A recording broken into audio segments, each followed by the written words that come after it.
Subscribe कीजिए 10th class गणित channel को और बेल आइकन को दबाइए लेटेस्ट वीडियो देखने के लिए।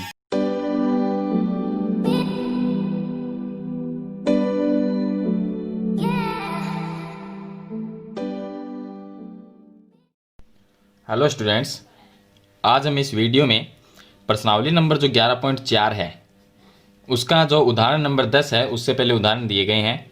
तो 9 तक के जो एग्जाम्पल है यानी उदाहरण वो मैंने पीछे की वीडियो में बता दिए हैं। इस वीडियो में हम एग्जाम्पल नंबर जो 10 है उसको सरल करेंगे। तो इसमें हमें दिया गया है कि किसी समबाहु त्रिभुज ABC, समबाहु त्रिभुज वो होता है जिसमें तीनों भुजाएं क्या होती है, बराबर होती है।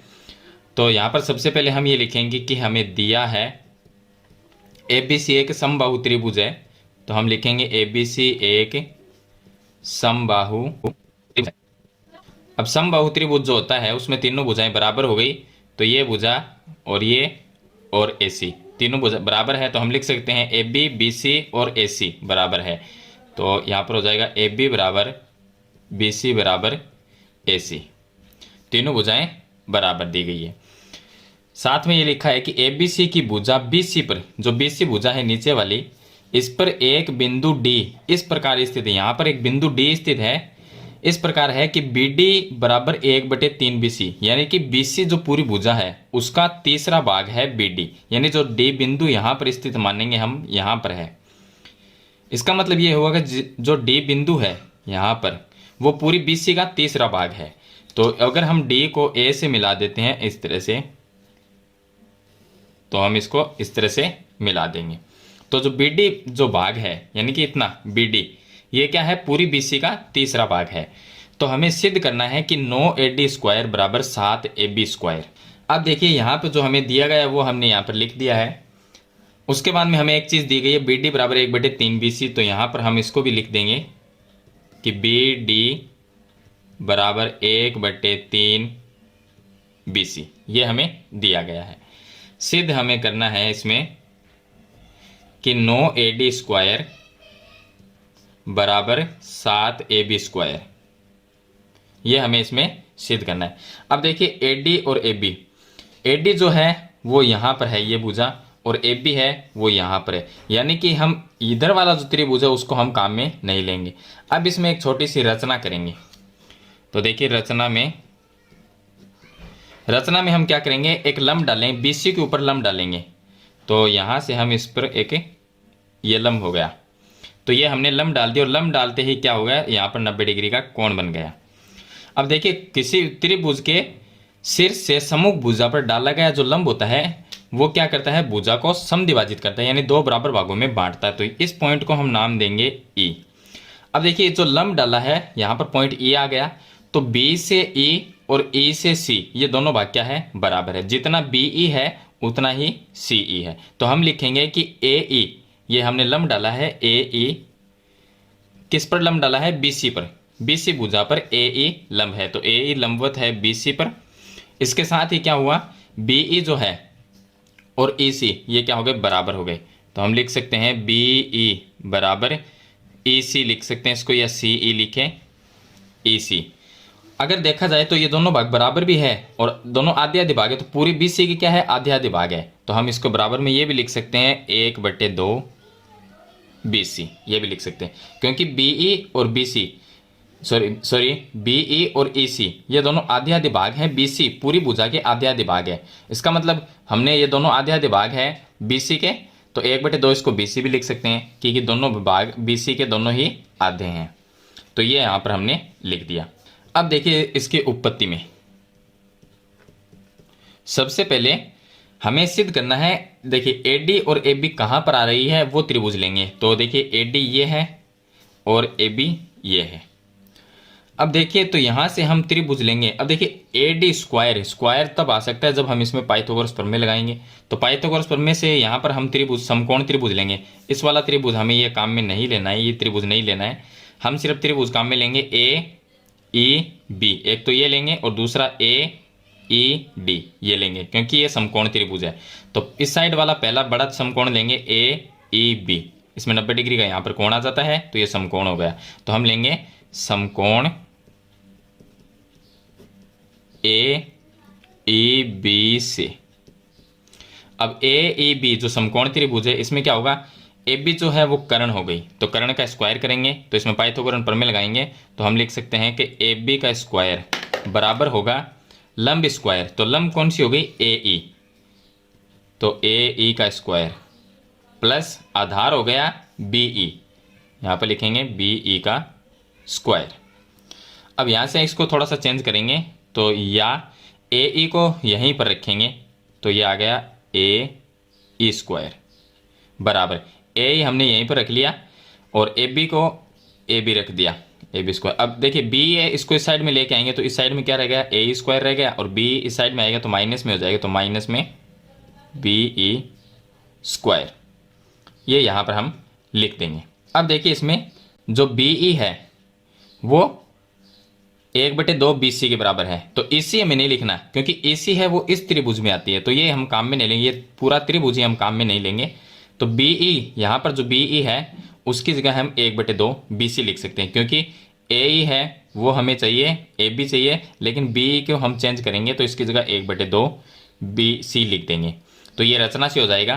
तो यहाँ पर हम लिखेंगे कि AE स्क्वायर बराबर यह हो जाएगा A B square minus B E की जगह लिखेंगे 1/2 BC, आगे लिख देंगे रचना से।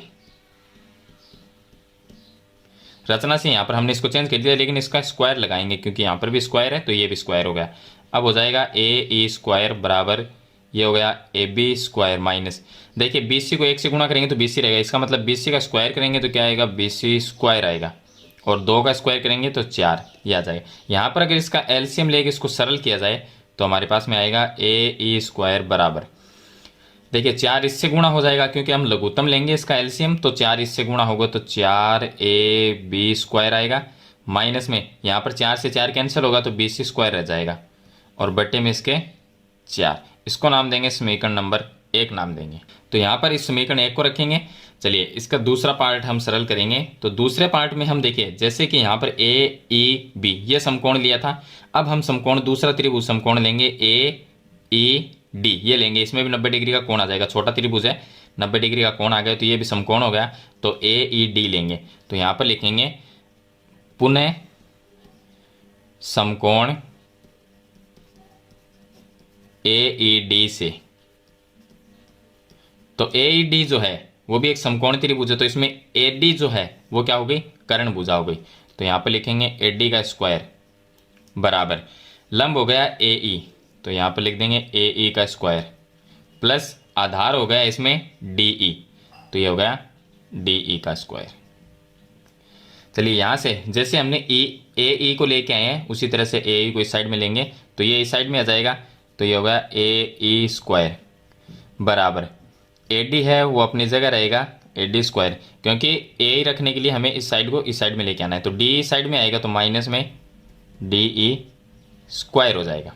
अब देखिए जो डी ई है उसको भी हम चेंज करेंगे क्योंकि हमें डी ई नहीं रखना, यहाँ पर ए ई है यहाँ पर भी ए ई रखेंगे, ए डी है वो हमें सिद्ध करना है तो ए डी यहाँ पर रखना ही हमें, इसको चेंज नहीं करना, डी ई को चेंज करेंगे। देखिए ये भुजा है हमारे पास में पूरी बी ई है, इसके बीच में डी है। चलिए आपको एक एग्जांपल के तौर पे मैं बताता हूँ, ये है हमारे पास में बी से ई और यहाँ पर ये पॉइंट है डी, तो डी ई जो इतनी है यहाँ से यहाँ तक, या तो इसको सीधा नाम लिख दिया जाए इसका डी ई, या इसका डी ई का दूसरा तरीका भी है लिखने का। तो अगर हम डी ई को दूसरा तरीका से इस तरह से लिख सकते हैं कि डी ई जो है उसको हम किस तरह से लिखेंगे, पूरी जो बी ई है बी ई उसमें से माइनस अगर पीछे वाली को कर दिया जाए, बी डी को माइनस कर दिया जाए तो क्या रह जाएगी, उसका मतलब भी क्या होगा, डी ई होगा। यानी कि या तो किसी चीज़ का नाम सीधा लिख दिया जाए, जैसे कि डी ई को डी ई लिखा, या हम डी ई को लिख सकते हैं कि पूरी बी ई से पीछे वाली को माइनस कर दे तो ये डी ई क्या है वो रह जाएगी, तो इस डी ई की जगह हम ये भी लिख सकते हैं। तो यहाँ पर हम ये लिखेंगे डी ई की जगह, तो हम इसको वापस लिखेंगे ए ई स्क्वायर बराबर यहाँ पर आ गया A D square minus D E की जगह हम लिखेंगे B E minus B D, तो यहाँ पर लिखेंगे B E minus B D, ये लिख देंगे। अब इसमें इसका स्क्वायर कर देंगे तो ये आ जाएगा हमारे पास में, यहाँ पर लिखेंगे हम ए ई स्क्वायर बराबर ये हो गया ए डी स्क्वायर माइनस, अब देखिए बी ई है वो हमें नहीं रखनी, तो बी ई को हम चेंज करेंगे कहाँ से, तो देखिए यहाँ से रचना से बीई की जगह हम लिखेंगे 1/2 बीसी, क्योंकि ईसी तो हमें रखना ही नहीं है क्योंकि वो इस त्रिभुज में आ जाती है भुजा। तो बीई की जगह हम 1/2 बीसी रखेंगे, तो इस ब्रैकेट में बीई की जगह हमने रख दिया 1/2 बीसी माइनस बीडी है उसकी जगह हम ये लिखेंगे बीडी जो हमें दिया गया है, ये क्वेश्चन में दिया गया है, बीडी की जगह रख सकते हैं 1/3 बीसी, इसकी जगह रखेंगे 1/3 बीसी। ये हम लिख देंगे रचना से और दिया है, तो एक तो हमें रचना से लिख दिया और दूसरा हमें दिया है। तो इसके सामने हम लिख भी सकते हैं कि रचना से तो हमने ये लिखा है और दिया हमें गया है बीडी बराबर 1/3 बीसी। चलिए अब इनका हम एलसीएम इसका स्क्वायर लगा देंगे। अगर इसका लघुत्तम लेके इसको सरल करेंगे तो क्या आएगा हमारे पास में, ये आ जाएगा ए स्क्वायर, ये आ जाएगा एडी स्क्वायर माइनस इसका अगर लघुत्तम लेंगे तो बीसी और बीसी दिए तो ऊपर का साइड है, 2 और 3 नीचे है, तो इसका लघुत्तम कितना आएगा 6 आ जाएगा। फिर 2 का इसमें भाग देंगे तो 3 बार जाएगा, 3 को बीसी से गुणा करेंगे 3 बीसी माइनस 3 का भाग देंगे 2 आएगा, 2 को बीसी से गुणा करेंगे ये 2 बीसी, इसका स्क्वायर लगा देंगे वापस, 3 बीसी में से 2 बीसी को माइनस कर देंगे तो 1 बीसी रह जाएगा।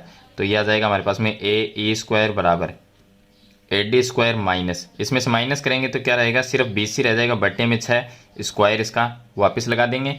फिर हम दोबारा लिखेंगे ए ई स्क्वायर बराबर यह आ जाएगा ए डी स्क्वायर माइनस, अब देखिए बीसी का स्क्वायर करेंगे तो ये हो जाएगा बीसी स्क्वायर और नीचे 6 का स्क्वायर करेंगे तो 36 आ जाएगा।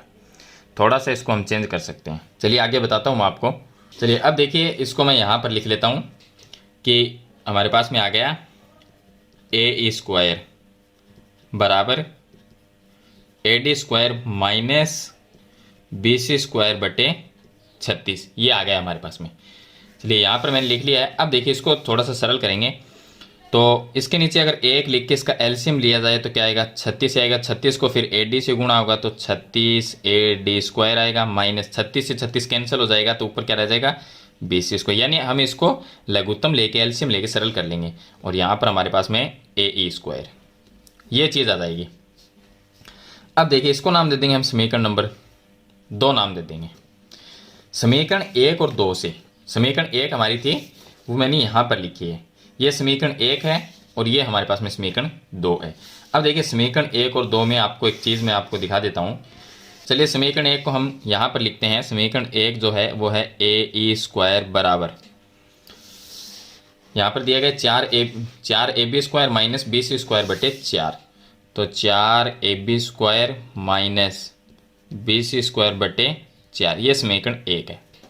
समीकरण 1 और 2 में क्या हुआ कि एक साइड जब बराबर है तो दूसरी साइड को भी हम बराबर लिख सकते हैं, तो यहाँ पर हम ये लिखेंगे कि समीकरण 1 व 2 से, तो समीकरण 1 व 2 से एक साइड बराबर तो दूसरी साइड भी बराबर होगी, तो समीकरण 1 को पहले लिखेंगे, तो समीकरण 1 है 4 A B square minus B C square बटे 4 बराबर में दूसरी साइड है 36 A D square minus B C square बटे 36। चलिए यहाँ पर 4 का जैसे कि बीच में बराबर का चिन्ह है तो हम डायरेक्ट नीचे वाली संख्या को भाग दे सकते हैं, 4 का भाग इसमें देंगे 9 बार चला जाएगा, फिर 9 को अब इसको यहाँ पर 1 रह गया और यहाँ पर 9, तो वज्र गुणा कर देंगे इनको, 9 को ऊपर वाली संख्या से गुणा करेंगे तो 9 को 4 से गुणा किया 36 ए बी स्क्वायर माइनस 9 को बी सी स्क्वायर से गुणा किया 9 बी सी स्क्वायर, फिर बराबर का चिन्ह, ये 1 है इसको ऊपर वाली संख्या से गुणा करेंगे तो सेम संख्या ही रह जाएगी 36 A D square minus B C square. जो हमें सिद्ध करना है उसके अंदर ए डी और ए बी रखना है, उसके अलावा कोई चीज़ नहीं रखेंगे। तो यहाँ पर हम क्या रखेंगे, ए डी को रखेंगे, ए बी को रखेंगे, बी सी है उसको हम नहीं रखना है, तो बी सी की जगह हम क्या करेंगे, यहाँ पर दिया गया है कि बी सी की जगह हम ए सी या ए बी में से कोई भी चीज़ रख सकते हैं क्योंकि तीनों त्रिभुज की तीनों भुजाएं बराबर है, तो ए सी को हमें रखना नहीं क्योंकि ए सी इस त्रिभुज में आती है, तो ये त्रिभुज हमने पूरे क्वेश्चन में काम में नहीं लिया है तो ए सी को नहीं रखेंगे। ए बी है, बी सी की जगह ए बी रख सकते हैं, तो यहाँ पर हम ये लिख देंगे कि ए बी बराबर बी सी बराबर ए सी, ये हमें दिया है, तो यहाँ से हमने चेंज किया बी सी की जगह ए बी रख देंगे, तो जहाँ पर भी बी सी है उसकी जगह ए बी रखना है, तो ये हमारे पास में आ जाएगा 36 ए बी स्क्वायर माइनस में 9 बी सी की जगह ए बी रखना है A B square 36 A D square लिखेंगे और यहाँ पर BC है तो AB रखेंगे। चलिए AD को AD ही रखना है तो AD की जगह AD रखेंगे तो 36 AD स्क्वायर और माइनस में ये हमारे पास में है AB स्क्वायर, इसको हमने पहले लिख लिया। बराबर में ये दिया गया है 36 AB स्क्वायर में से 9 AB स्क्वायर को अगर निकाल देते हैं, माइनस कर देते हैं तो पीछे रह जाएगा 27 AB स्क्वायर, ये आ जाएगा। अब ये भी AB है तो इस साइड में आ जाएगा तो यहाँ पर रह जाएगा 36 AD स्क्वायर बराबर 27 AB, ये माइनस में इस साइड में आके प्लस में AB स्क्वायर हो जाएगा। तो देखिए 27 AB स्क्वायर ये है, एक ये है, तो प्लस होने के बाद में 28 AB स्क्वायर हो जाएंगे। तो 36 AD स्क्वायर बराबर 28 AB स्क्वायर, ये रह जाएगा। दोनों संख्याओं में 4 का भाग जाता है, 36 में 4 का भाग जाता है 9 बार, तो AD स्क्वायर बराबर 28 में जाएगा 7 बार, तो 7 AB स्क्वायर। ये चीज़ हमें सिद्ध करनी थी यहाँ पर। देखिए 9 AD स्क्वायर बराबर 7 AB स्क्वायर, तो 9 AD स्क्वायर बराबर 7 AB स्क्वायर, ये हमारा सिद्ध हो जाएगा। तो इस तरह से जो एग्जाम्पल नंबर 10 है उसको आपको सरल करना है। थोड़ा सा बड़ा एग्जाम्पल है ये, मैंने आपको स्टेप बाय स्टेप सभी चीज़ें बताई है। आशा करता हूँ कि आपको ये क्वेश्चन ज़रूर समझ में आएगा। अगर वीडियो अच्छी लगे तो लाइक और शेयर जरूर कर देना। चैनल पर नए हैं तो सब्सक्राइब करना और बेल आइकन का बटन जरूर दबाना, ताकि इसी प्रकार की नई वीडियो की नोटिफिकेशन है वो आपको मिलती रहे। आज की वीडियो में इतना ही, मिलते हैं नई वीडियो नए टॉपिक के साथ, तब तक के लिए थैंक यू।